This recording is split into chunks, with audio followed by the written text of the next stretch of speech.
নয়াপল্টনে বিএনপির ৩ সংগঠন তারুণ্যের সমাবেশে নেতাকর্মীদের ঢল নেমেছে। কর্মসূচিকে কেন্দ্র করে সকাল ১০টা থেকে খণ্ড খণ্ড মিছিল নিয়ে বিএনপি, যুবদল, স্বেচ্ছাসেবক দল ও ছাত্রদলের হাজার হাজার নেতাকর্মীকে সমাবেশস্থলে জড়ো হতে দেখা গেছে। দুপুর থেকে নেতাকর্মীদের স্লোগান ও পদচারণায় মুখরিত হয়ে ওঠে নয়াপল্টন। এদিকে সকাল থেকে ঢাকায় বিভিন্ন ওয়ার্ড, থানা, সিলেট, ফরিদপুর ও ময়মনসিংহ থেকে আসা নেতাকর্মীদের নয়াপল্টনে আসতে দেখা গেছে।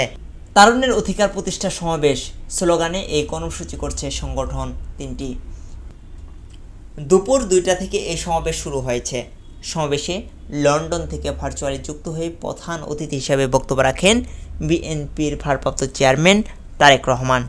এদিকে নেতাকর্মীরা বিভিন্ন ব্যানার, টি-শার্ট ও ক্যাপ পরে, অন্যদিকে বিএনপি নেতাকর্মীদের পদচারণা ও স্লোগানে মুখর হয়ে উঠেছে নয়াপল্টন।